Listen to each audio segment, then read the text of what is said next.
Yes, colonial rule introduced several new art forms, style, materials, and techniques which were creatively adapted by Indian artists for local patterns and markets in both elite and popular circles, you will find that many of the visual forms that you take for granted today, say a grand public building with domes, columns, and arches, a science landscape, the realistic human image in a portrait or in popular icons of gods and goddesses,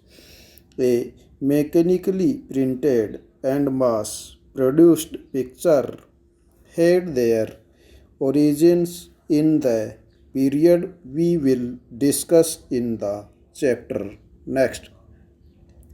When you look at a work of art, a painting, etc., it may not be obvious that, like most other things, art too is influenced by the world around it.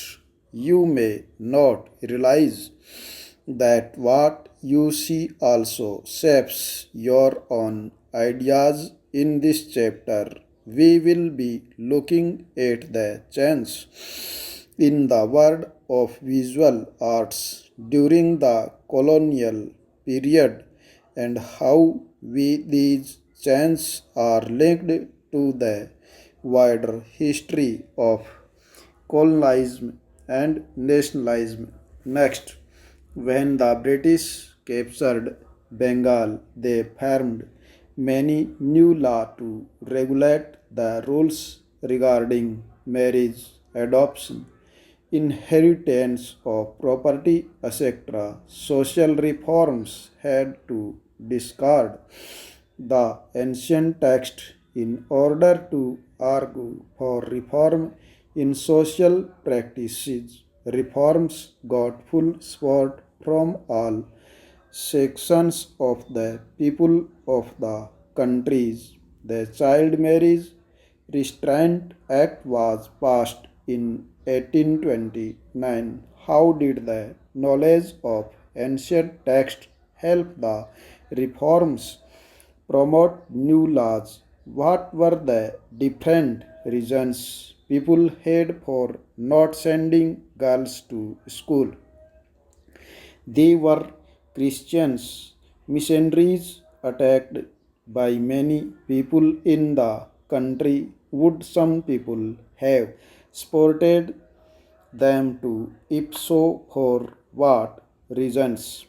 In the British period, what new opportunities opened up for people who came from castes that were regarded as low? How did Jyoti Rao the reform justify their criticism of caste inequality in society? Why did Phule dedicated the book Galangmari to the American movement to free slaves? What did Ambedkar want to achieve through the temple entry movement? Why were Jyotirao Phule and Ramaswamy Nikayar critical of the national movement? Did their criticism help the national struggle in any way? Next, from the 18th century, a stream of European artists came to India along with the British trader and ruler. The artists brought with them new style and new conventions of painting. They began producing pictures which became widely popular in Europe and helped shape Western of India European artists. brought with them the idea of realism. Next, this was a belief that artists had to observe carefully and depict faithfully what the eye saw. What the artist produced was expected to look real and lifelike. European artists also brought with them the technique of oil painting, a technique with which Indian artists were not very familiar. Oil painting enabled artists to produce images that looked real. Next, not all European artists in India were inspired by the same things. The subjects they painted were varied, but invariably they seemed to emphasize the superiority of Britain, its culture, its people, its power. Let us look at a few major trends within imperial art, looking for the picturesque, a picture printed onto paper from a piece of wood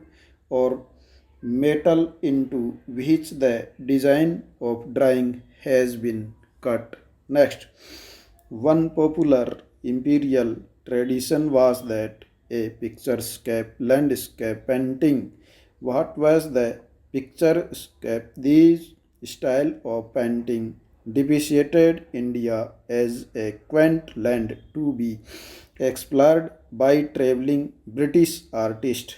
Its landscape was rugged and wild, seemingly untamed by human hands. Thomas Daniel and his nephew William were the most famous of the artists who painted within this tradition.